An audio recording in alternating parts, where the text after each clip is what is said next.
a tree, where there strung up a man, who they say he murdered 3.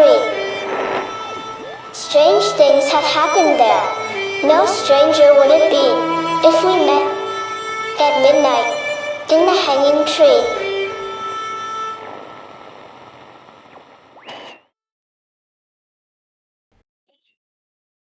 Welcome to the show. I'm your host, Chris James. Coffee. Have some. Then have some more. The more coffee you drink, the better your life will become. At least, the better you'll be able to deal with life. The best coffee in the known universe is at Organic Man Coffee Trike. Stop on by and see if I'm kidding or not. 4501 McPherson. Look for the little Volkswagen microbus with the smiling face. If it's too far to drive, you can go to organicmancoffeetrike.shop. Vic Hermansen finally put out his 100th show. Trailer Trash Terrors is worth checking out. That's the home of Annabelle Lee, the creepy little girl who sings the song at the beginning and at the end of my show. Last Saturday, I was on Paranormal Roundtable with Josh Turner. We talked about UFOs. This subject will continue for the next 2 months.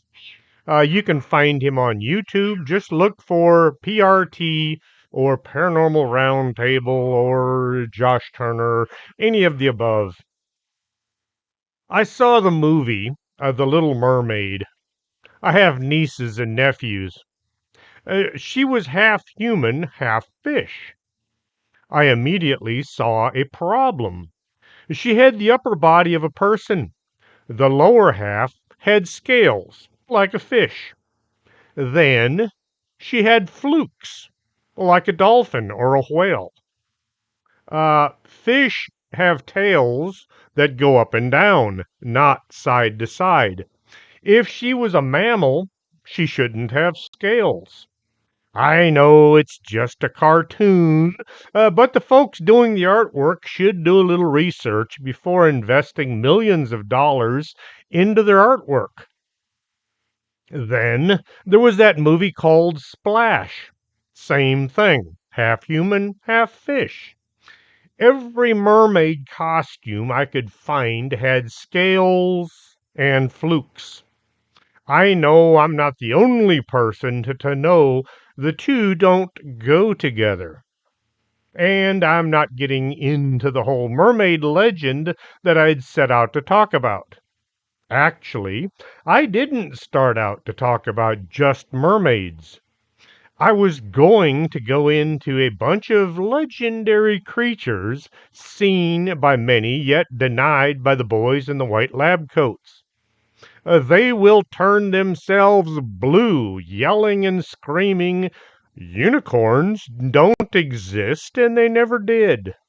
They can't find one in a fossil. The original unicorn description said it was wide and it had short, stubby legs. The skin was thick and it kind of looked like plates. The one horn stuck up between the nose and the eyes. Kind of like a rhinoceros. The Greeks had drawings of their unicorns that looked just like those of very much real creatures. Not nearly as romantic, is it? Just picture Alice Playton and her gang trying to capture a rhino. She played Blix, the goblin that worked for Darkness in the movie Legends. That was a good movie. I liked it. Mermaid are a marine creature with the head and the upper body of a human being and the tail of a fish. Some thought that they were divine or semi-divine beings, and that they would appear in ancient mythologies, such as in Greek and Roman legends. In European folklore, mermaids, also called sirens, and their counterparts were called mermen. They were considered to be natural beings who, like fairies, had magic and prophetic powers. They loved music and they often would sing. Though very long lived, they were sometimes said to be mortal and that they had no soul. Pliny the Elder, who lived back in AD 23, has mentioned and described numerous sightings of mermaids off the coast of Gaul. Gaul was a region of Western Europe first described by the Romans, encompassing present day France, Belgium, Luxembourg, parts of Switzerland, Netherlands, Germany, and northern Italy. That was all called Gaul back when Rome owned everything. It covered an area of about 191,000 square miles. The area was divided into three parts: Gallia Celtica, Belgica, and Aquitania. Mermaid corpses were found frequently washed up on shore with their bodies covered from head to foot in scales, not just the lower half. Pliny also commented that the governor of Gaul wrote a letter to Emperor Augustus to inform him about these mythical creatures that were showing up. The folks who found the bodies did make some sketches of them. Then they quickly buried the bodies. They were starting to smell up the place. There was no way of preserving what was found, and they were not in good shape to begin with. The locals said these creatures lived all along the coast, and they were often seen by fishermen. Shlomo Yitzchaki was a rabbi who lived between 1040 and 1105 AD. He described mermaids in the Talmud, which is an ancient Jewish book of laws and legend. He writes, "There are fish in the sea, with which half is in the form of a man and half in the form of a fish, called sirens in Old French." Mashav Zekanim, a later rabbi, commented on this phrase by saying, "This refers to the creature in the sea which is similar in part to a person from the navel upwards, and it is similar to a woman in all aspects, in that it has breasts and long hair like that of a woman, and from the navel downwards it is a fish." It also mentions that these mermaids sing beautifully and have a pleasant voice. The legends of ancient Greece tell of the sirens, except they weren't mermaids. A passage from Odysseus, the hero, the Odyssey, sorry, a passage from the Odyssey, the hero Odysseus warns his men of an impending challenge. Cyrus said, "We must avoid the voices of the otherworldly sirens, steer past their flowing meadows." And she says that I alone should hear their singing. "Bind me to keep me upright at the mast. Wind ropes around me." The sirens were creatures often depicted as half women, half birds, who lured sailors to the rocky cliffs of their island home with beguiling voices which no man was able to resist. In the mid 13th century book called the Speculum Regale, it describes a mermaid washed ashore on the coast of Greenland.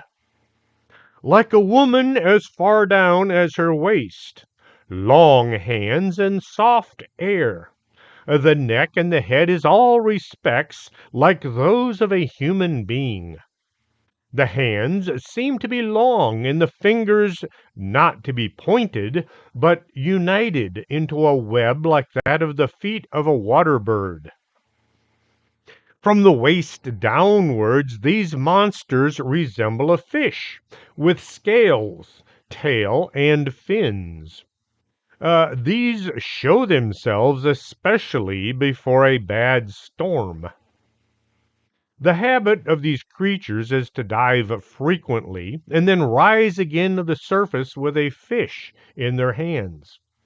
When sailors see it playing with the fish or throwing the fish towards the ship, they fear that they are doomed to lose several of the crew.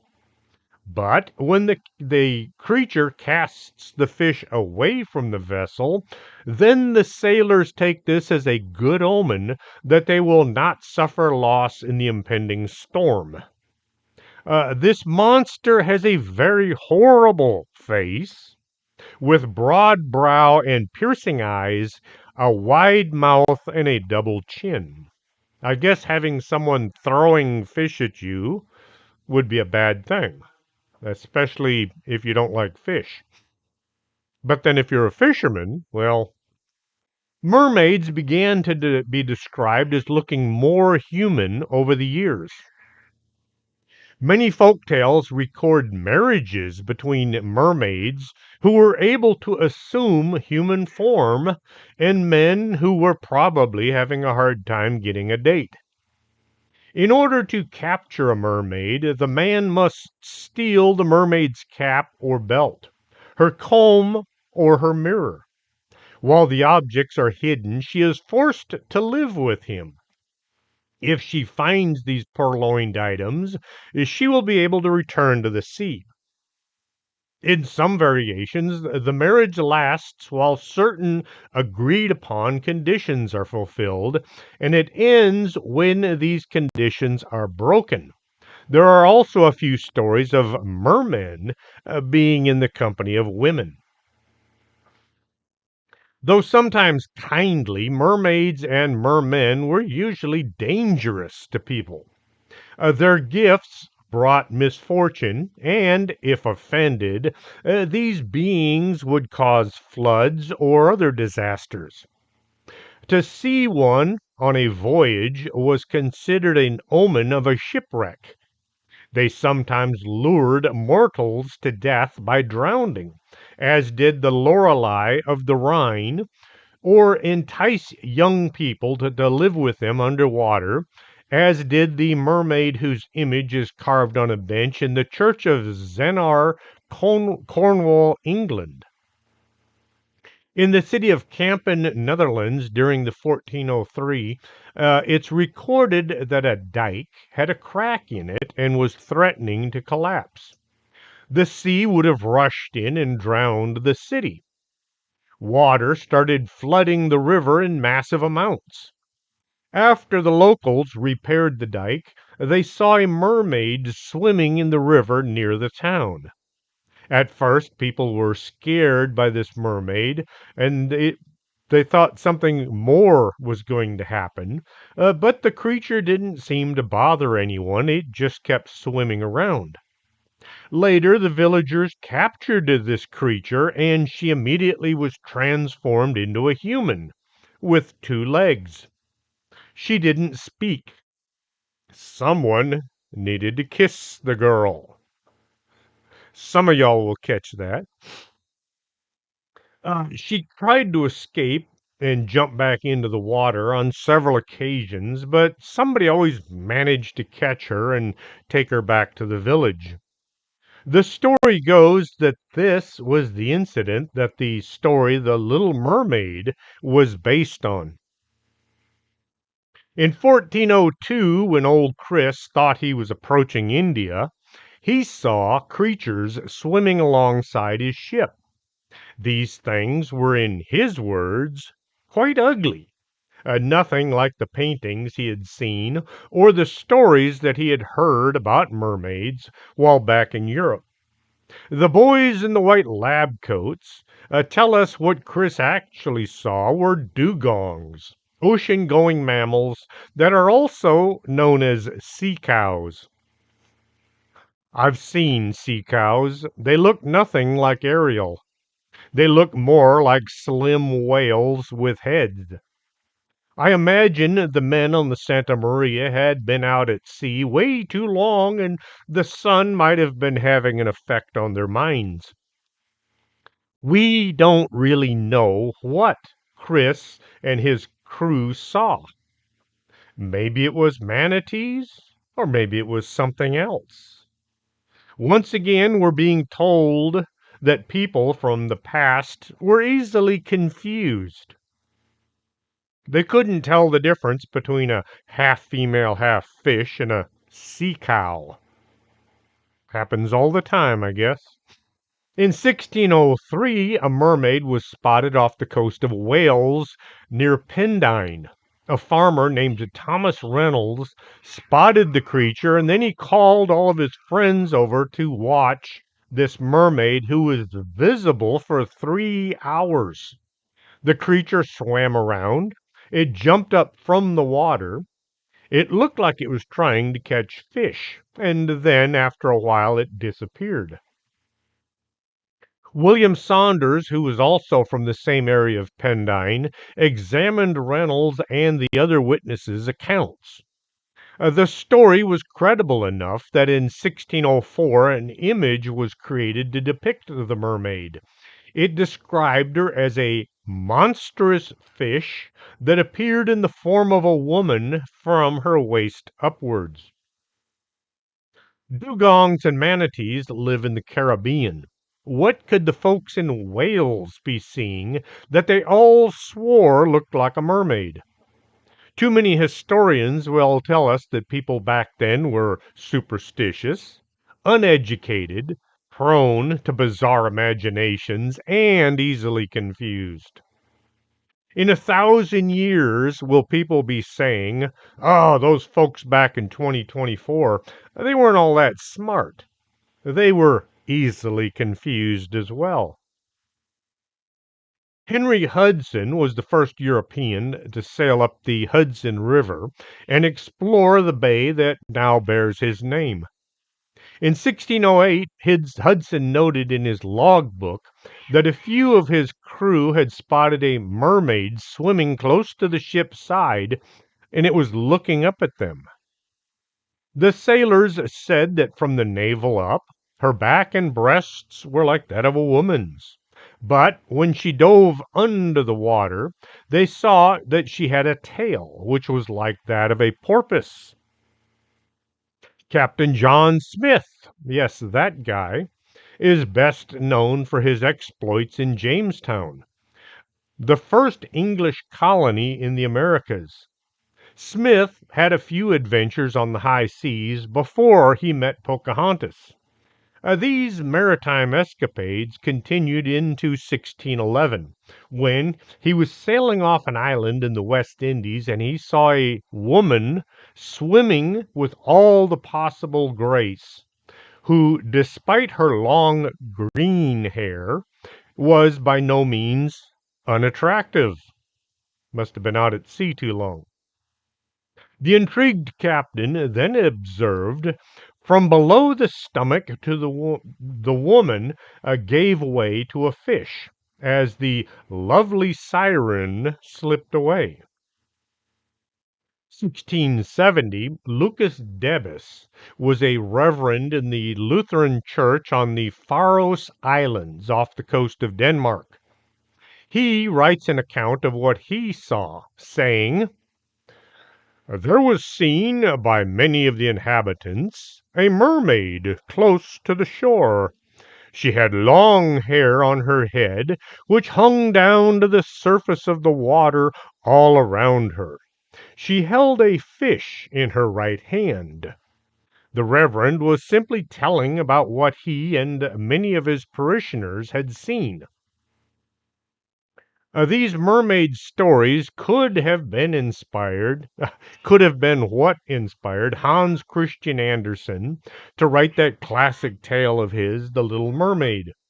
He was born in Denmark, and he would have heard all of these stories while growing up.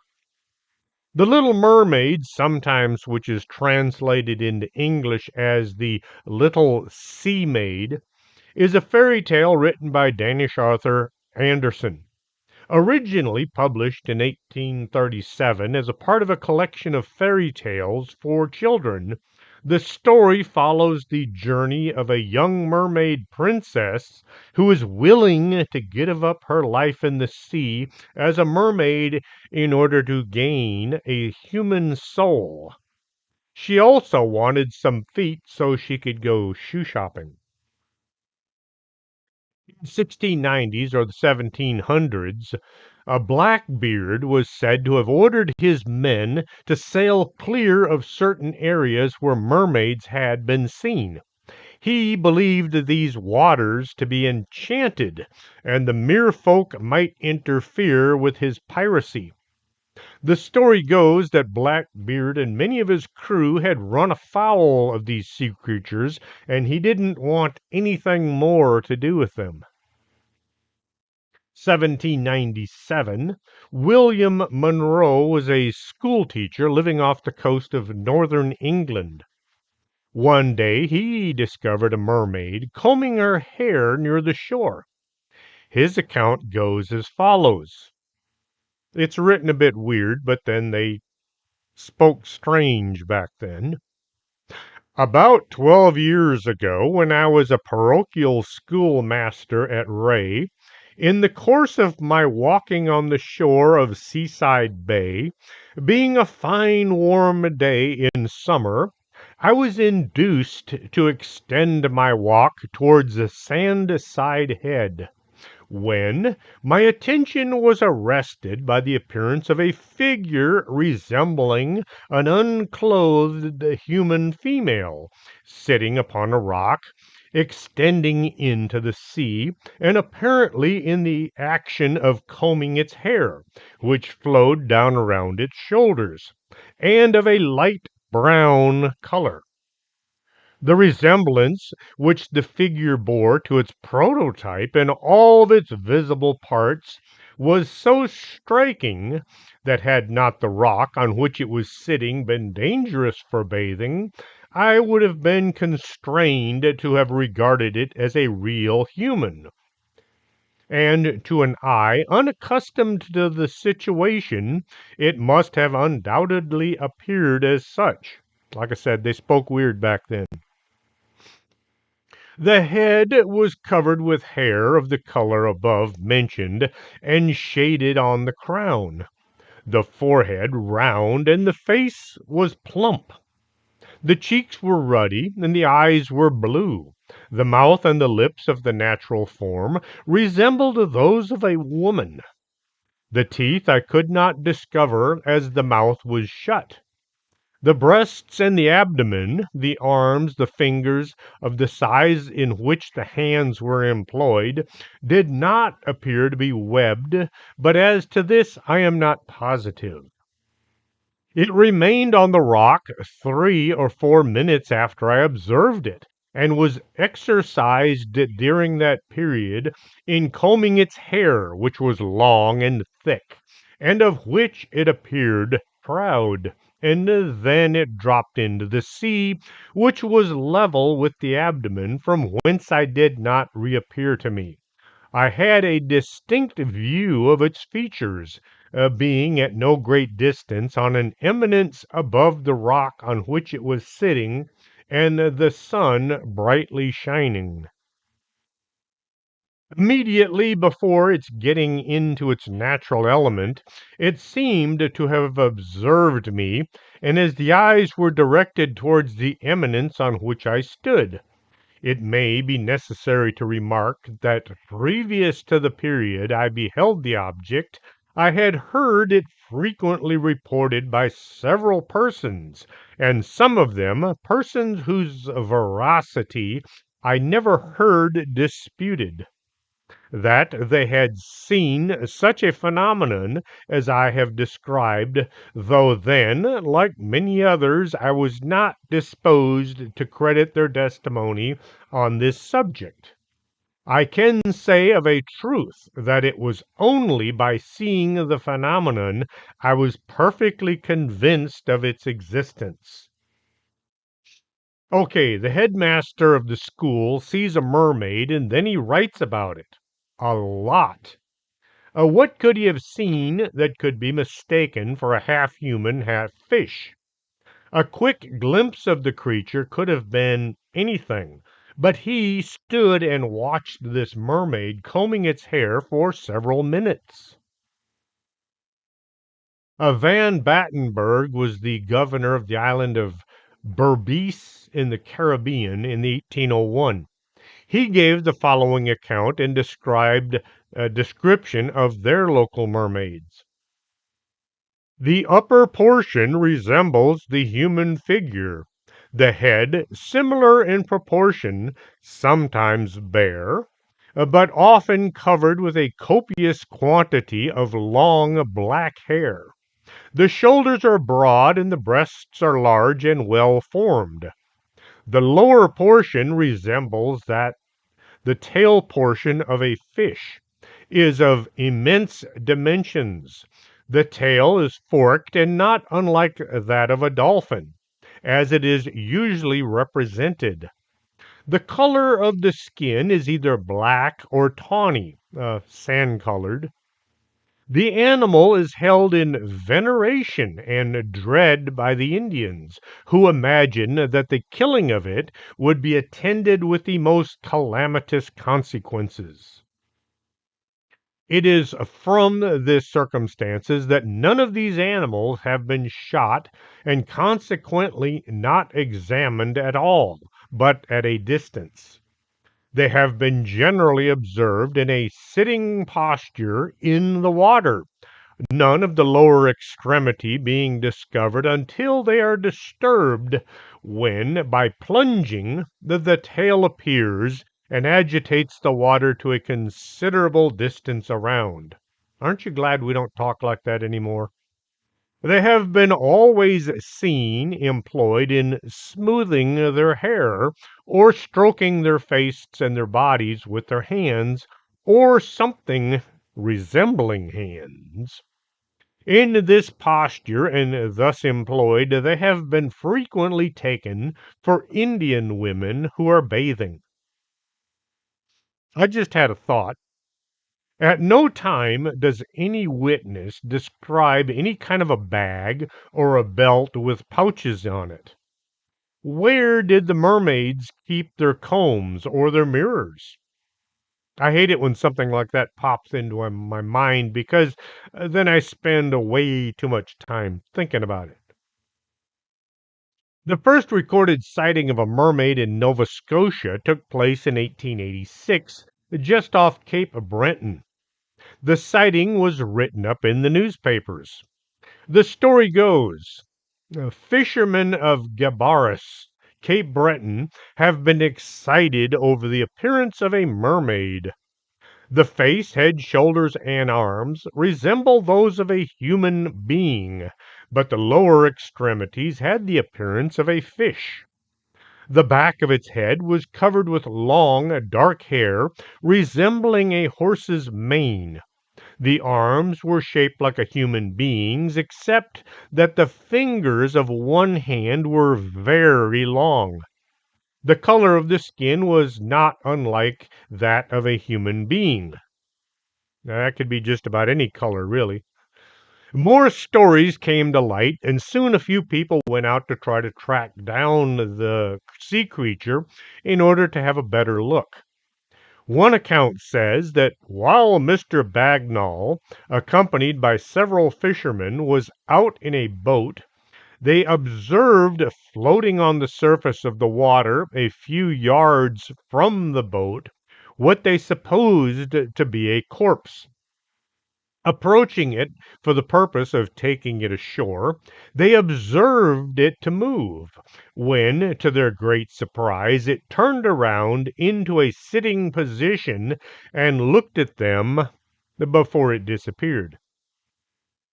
A few moments after, it reappeared on the surface and again looked towards them, after which it disappeared altogether. The face, head, shoulders, and arms resembled those of a human being, but the lower extremities had the appearance of a fish. The back of its head was covered with long, dark hair resembling a horse's mane. The arms were shaped like a human being's, except that the fingers of one hand were long. There's no doubt that this mysterious stranger is what is known as a mermaid, and the first one ever seen in Cape Breton waters. Twice this reference to the one hand having extremely long fingers came up. I wonder if this was just the way this creature was seen, or is there something here akin to a fiddler crab? A fiddler crab has one huge claw and one small claw. Looks like he's holding a fiddle. How much longer would these fingers need to be for a person to take note of the difference? Our fingers are about 3 inches long. To be seen as being odd, they would have to be 4 or 5 inches long. Uh, why did this one mermaid have asymmetrical hands? Over a few summers around 1890, a creature known as the Dearness mermaid was seen regularly in Newark Bay in Dearness, Scotland. This mermaid made multiple appearances, and hundreds of eyewitnesses all swear they saw her. One person wrote, "It is about 6 to 7 feet in length, has a little black head with neck, snow white body, and 2 arms, and in swimming it just appears to be a human being. At times it will appear to be siding on the sunken rocks and will have work in its hands." This is the only written account from Scotland at that time. I looked and I looked and I couldn't find any other references to it. Seeing as hundreds of people are supposed to have seen this mermaid, why aren't there more reports? Japanese soldiers stationed on Kai Island near Indonesia saw mermaids swimming around in the ocean in 1943.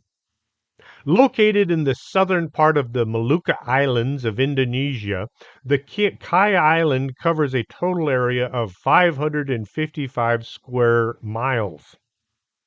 During World War II, there were few ways of keeping track of enemy ships. One was to place spotters on islands with binoculars and a radio to watch for and report any ships that were passing by. Japanese soldiers stationed with a surveillance team on a small remote island within the Kai Island chain reported seeing strange creatures in the water that were said to have limbs and a face similar to a human, but they had a mouth like a carp.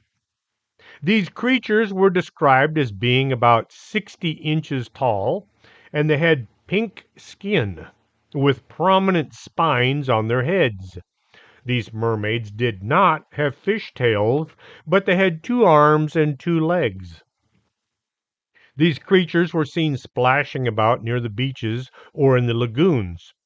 In one case, 2 of the creatures were spotted playing in a lagoon, and another was seen swimming near a beach similar to how a human would swim while doing the breaststroke. One report was given by a soldier who said he'd seen one of these creatures on the beach at night. The soldier thought he was just seeing a child until it turned around and he could see by the full moon its facial features were not right. The creature quickly ran into the water, splashed away, and did not resurface.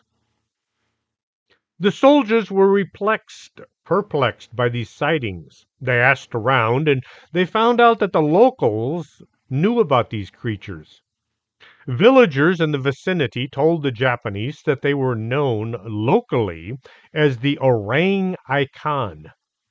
In Malay, orang means human, and ikan means fish, or these things were known as man-fish. The villagers said that they were sometimes even caught in nets, and that if another was captured in such a fashion, the Japanese would be informed. Late one evening, the sergeant of the surveillance team, Taro Hiriba, was summoned by the chief of the nearby village. Hariba was told that an orang icon had been found dead on a beach earlier that day and that the body was available for viewing. The sergeant was dumbfounded by what he found laying on the ground next to the chief's home. Haribe described the dead creature as being about 60 inches long, possessing a head of red brown shoulder length hair, and there were spines along the neck. The face was quite ugly, with human like and ape like features, a low, short nose, a broad forehead, and small ears. The lipless mouth was wide like that of a fish, described as looking like the mouth of a carp. The mouth was filled with tiny needle like teeth. The creature's fingers and toes were long and webbed. Hariba also reported that there was some sort of like an algae attached all over its body. The sergeant had seen the orang icon himself on several occasions, yet he couldn't quite get his head around what he was seeing at the chief's home. There was no known creature residing on the island or anywhere in the world that could have possibly accounted for this dead creature that he was looking at, and the sight of the carcass had deeply disturbed him. Once he returned to Japan, Hariba told his experience, and he urged zoologists to go investigate this phenomenon. Nobody took him seriously. The fact that he had taken no photographs didn't help his cause, and in the end, he was just ridiculed by almost everyone. Photography back then was not what it is today. You had to have film, and the film had to be protected from the heat and salt air, which there was a lot of on that island. A photo would have to have been processed, and this involved chemicals and controlled conditions. We're talking a bunch of guys on an island in the middle of nowhere. Why the Japanese government would have issued them a camera is ridiculous. They weren't out there documenting anything. They were there to look for enemy ships and report their location. Had there been any photos, I'm sure the skeptics would have declared them manufactured remains like the Fiji mermaid. In June 1967, a mermaid was seen off Main Island, British Columbia, by several people. The creature was seen in the early evening by passengers on ferries that were close to the west entrance to Active Pass. The folks got busy taking photographs of this mythical creature. Several witnesses said the mermaid had a large fish, maybe a coho salmon, and was in the process of eating it. She was seen tearing chunks of flesh from the dead fish with her teeth. She had long, silver blonde hair and was topless. No seashells to cover her body. Witnesses said she had the lower body of a fish or a porpoise. A Cobble Hill man who was flying over the area at about 7 p.m. managed to get a aerial photograph which corresponded closely to the pictures taken from the Queen of Sanish ferry by witnesses. The aerial photograph also showed a silvery object on the rock right beside the mermaid. Maybe that was her mirror. One male witness said that the mermaid was a cute blonde with dimples and added it was definitely a girl. The mermaid seemed to enjoy the wake of the ferry as it washed up and splashed over her. June 15th, the newspapers wrote there was a $25,000 reward being offered for the dimpled mermaid of Active Pass. The offer was being made by Charles White of the Undersea Gardens, who added that a panel of competent marine biologists would have to confirm that the mermaid was real. Would it really take a competent marine biologist? Couldn't just somebody walk up and looked at the mermaid and said, "Yeah, she's half fish"? I guess you have to have a degree or something. You have to wear a white lab coat or you don't know what you're talking about. Was this an actual sea creature or just some woman with less than the usual amount of dietary concerns? Those who watched said there was no doubt that she was eating a dead fish. Sushi? I don't like dead fish. I don't like fish, period. And her self consciousness was tuned down a bit. The Thetis Lake Gilman was sighted at Thetis Lake on Vancouver Island in 1972. The descriptions kind of match the orang icon sightings.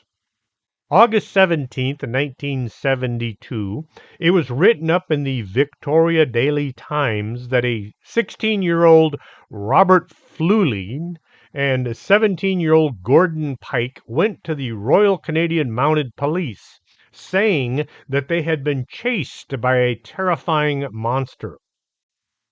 The RCMP launched a manhunt for this creature. Wouldn't it be a creature hunt? Saying of the two boys, "The boys seemed sincere, and until we determine otherwise, we have no alternative but to continue our investigation." Flulin and Pike described the creature that chased them as looking something like the Gill Man from the 1954 movie The Creature from the Black Lagoon. They said it was roughly triangular in shape. It was 5 feet tall, 5 feet across the base. They also said one of them had been slashed across the hand by the creature's 3 webbed fingers, which it had in addition to the 3 webbed toes, and barbed fins on its skull, arms, and legs. 4 days after the initial sighting, 14-year-old Russell Van Ness and 12-year-old Mike Gold said they had seen this same creature on the other side of the lake from the original sighting. The boys said it came out of the water and it looked around. Then it went back into the water. That's when we ran. Its body was silver and it was shaped like an ordinary body, like a human being, but it had a monster face. And it was all scaly, with a point sticking out of its head, and great big ears and horrifying eyes. The Royal Canadian Mounted Police eventually closed their investigation of the Thetis Lake monster when a man called in and said that his pet tegu lizard had escaped the year before. The tegu lizard cannot survive a Canadian winter. In addition, the lizards don't get that big. They only grow to about 4 feet. And it doesn't match the description given by all these kids. A friend of mine who used to be a member of the RCMP, John Kirk, wrote an article about a similar creature to the Thetis Lake monster. The Quack oh boy, it's one of those Indian names. The Quack Waka Waku of Vancouver Island tell of the pugwis. The pugwis was a fish-like face and paired incisors, which make this undersea spirit a prominent figure in First Nations legends. It is easily recognized in wood carvings. There are many legends from long ago that correspond to sightings in recent times. I tend to credit the folks from years gone by as having the same amount of reasoning ability as we have today. Not everybody back then was an idiot. There were some idiots, but they kept them away from writing things down. The sighting of the mysterious mermaid on Kauai, Hawaii, occurred July 14th, 1998. This event took place near the shores of Paupu Beach, a popular tourist destination on the island. Witnesses to this encounter were a group of local surfers who were enjoying the waves of that day.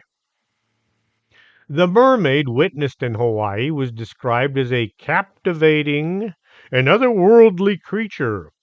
According to eyewitness accounts, she had a shimmering emerald tail, long flowing hair that glowed in the sunlight, and a voice that was said to be enchanting.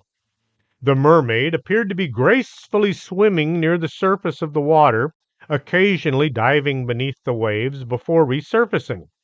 The sighting left the witnesses in awe and wonder. They all swore that they had seen a mermaid. A boat passing by the area with 10 people on board came close enough that everyone was able to get a good look. They saw a woman swimming along with a pod of dolphins. She would jump up into the air several times before vanishing below the surface. There was also a diver who managed to take a photograph of the mermaid swimming past him under the waves. The image was investigated by forensic photo analysis, and the image was not manipulated or enhanced in any way. It shows a slightly blurry image of a mermaid in the water. The diver was also the one who caught the image, said he not only saw her, but he came into brief contact with the mermaid. He was 20 minutes off the coast of Kauai when he saw what looked like a woman jump 10 feet in the air. It was swimming with a pod of dolphins and keeping up with their fast pace. She would leap in the air, revealing her fishtail. 2009, there were several sightings of a mermaid in Israel. One town council took the report so seriously that they were offering a $1 million reward to anyone who could prove the existence of a mermaid off of their coast. Kiryat Yam municipality near Haifa say that they had been told of dozens of sightings in the past few months. Many people are telling us they are sure they've seen a mermaid, and they are all independent of each other. Council spokesman Natty Zilberman told Sky News. The nautical nymph is only seen in the evenings at around sunset, according to media reports.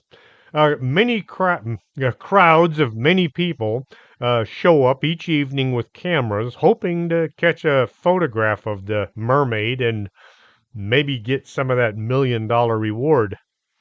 People say that they have seen a half girl, half fish, jumping like a dolphin. It does all kinds of tricks before disappearing. Asked whether a dolphin or a large fish could be a more rational explanation, the council said that they say it is a female figure and it looks like a young girl. The council denies The council denied its offer of a reward was a publicity stunt, saying that they hoped to nurture the mermaid as something which could bring in more tourists. Capturing a mermaid is not necessary.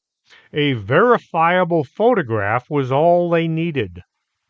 Asked if the council could afford to pay $1 million, they said that if there really was a mermaid living off the coast, it would bring in enough tourism that $1 million would be a drop in the bucket for Kiryat Yam. One of the first sightings involved a group of friends who were at the beach. They saw a woman out on the sand laying in what they described as a kind of a weird position. As they approached her, she jumped out into the water, and that's when they could see her tail. Another sighting was caught 2013 by two tourists who had a camera and they managed to get a short video. The two were filming what they believed was a seal on the rocks below. As the camera zoomed in, the creature turned and looked back at them before scurrying off and jumping into the water. It's generally assumed that this video is just CGI. The image is not very good and the mermaid looks like a very bad acting job. Many say that the video wasn't even taken at Kurit Yam, but some other beach. The two might have been trying to secure that $1 million reward, and they didn't even bother do a $1,000 job. In Zimbabwe, the Water Resource Minister Sam Sapipa Nkomo told a Senate committee that traditional chiefs will be performing rituals in order to exorcise mermaids that are inhabiting the reservoirs where workers are now afraid to do their jobs. Mr. Minister Nkomo told the Senate committee that mermaids have been hounding government workers off of dam sites in Mutare, Manicaland, and Galway Midlands. The minister's stunning revelation adds to the many sensational stories coming out of Zimbabwe which have involved mermaids and other supernatural manifestations in and around their lakes. One story says that mermaids will grab anybody near the water's edge and drag them under the water. Their relatives may never see them again. It is also said that some of the victims will return as spirits if they're not properly remembered during their funerals. The mermaids are terrifying workers at the Gakwe Dam in Midlands and the Osborne Dam in Monastaland. Nkomo said all the workers sent to install water pumps had dumped their work and vowed not to return to the area because of these mythical water creatures. Local government, rural, and urban development minister Ignacio Cambo, who also appeared before the Senate committee, backed the call for traditional rites to be performed at the dams in order to allay the workers' fears and get rid of the mermaids. Nkomo said that the government is prepared to give the population the water it needs, but it is unable to do so until these rituals have been performed and the necessary repairs can be carried out. He said he tried to hire white people to do the work at Osborne Dam, supposedly because they had not been exposed to the mermaids' legends, but they too refused to undertake the project, saying that they had seen suspicious, weird creatures swimming around near the shore and they felt that it was not safe to be near the water. According to the minister, workers report people have disappeared mysteriously, while some have just been chased away by these creatures. Traditional leader Chief Edison Chihota of Mashonaland East said there is no dispute about the existence of mermaids. As a custodian of the traditional, I have no doubt. For anyone to dispute this is also disputing himself or herself. Cultural activist Principal Peter Zweide Kumolo, descendant of King Labengula, said that mermaids play a central role in spiritual beliefs and they are thought to mainly inhabit the largest dams, such as Lake Kariba. They are said to exist in water, particularly in big dams like Kariba. I haven't heard of mermaids in any of the other smaller dams. Kumalo said it is important to weigh reality against what people believe because development can be delayed wielding traditional beliefs that cannot easily be disproved. I do not believe that they need to be used to hinder development. This needs to be looked into very seriously by the ministry because they might go and do cultural rituals but find that people still do not continue to work, Kamulos added.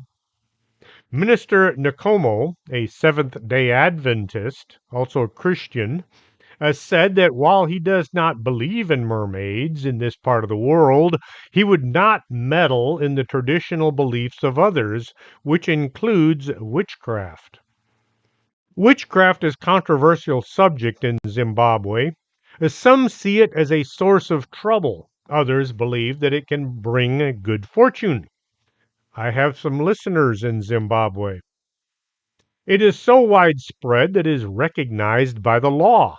For instance, the Bulawayo Goblin Man sought police assistance after he admitted that the goblins that he bought from a Nga to bring him riches were running amok, attacking his neighbors, and destroying things. Cultural experts and traditionalists note economic basis of some beliefs. Poverty tends to turn to witchcraft in order to gain riches or to get even with their enemies. A chief Chihota said that he believes political opponents were killed and thrown into the reservoir, which was inhabited by the mermaids, hence the need to appease the spirits. What could be swimming around our planet, being seen and sometimes touched by people? Whatever it may be, I doubt that mermaids look anything like the creatures seen on TV or in movies. It's cold deep down under the sea. Any kind of being living down there would need a layer of fat in order to stay warm. Those skinny little creatures we see in fiction wouldn't survive very long. They would freeze to death. A mermaid or a mer being would have to be built more like a whale or a dugong. Even seals have a layer of fat to protect their innards. The whole half human, half fish doesn't make sense. Half human, half porpoise? Maybe. Or some other seagoing mammal. Or could there be some kind of a huge fish that has the upper body that looks human? Just enough to fool anybody seeing one. If you're walking along the beach and you see a shark monster sitting near the shore, you're not going to want to get too close. All those teeth would make anybody nervous. On the other hand, if you see what to your mind looks like a beautiful female with a fishy lower half, you might not think this could be dangerous. She might want to kill me and have me for dinner. What we see isn't necessarily what is in front of us. Our brains interpret what we're looking at. Should some kind of interference get into the mix, we might see something nice when in fact it's something out to eat us. We don't understand most of what goes on between our ears. We only use 10% of our gray matter. If these mermaids could use, say, 20% or more, could they somehow project an image into our minds that would set us at ease?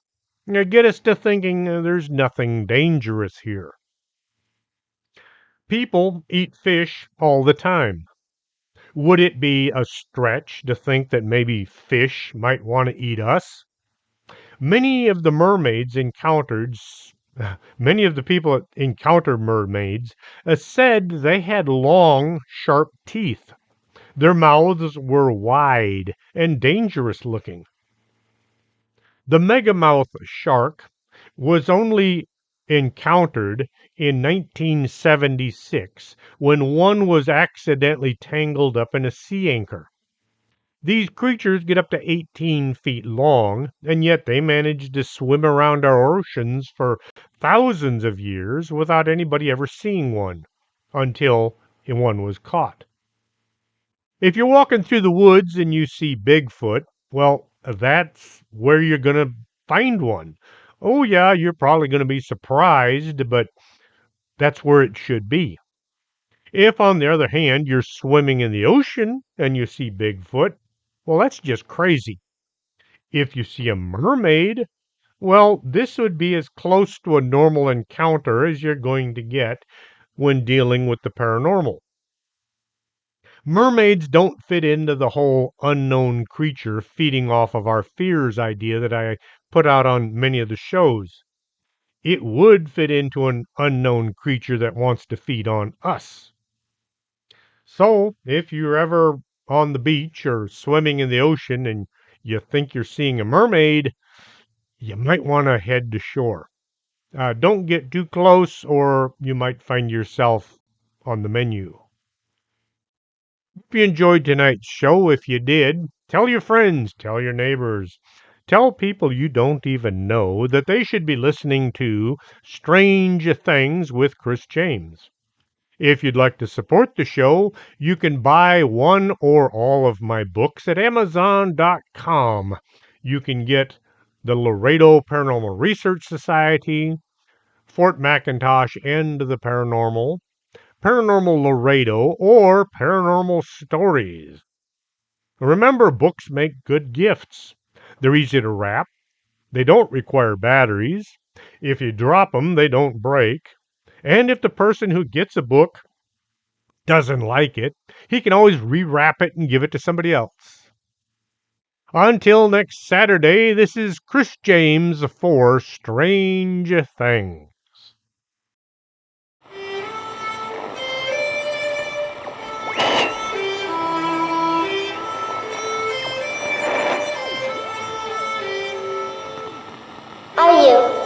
Are you coming to the tree where they strung up a man who they say he murdered 3? Strange things have happened there. No stranger would it be if we met at midnight in the hanging tree.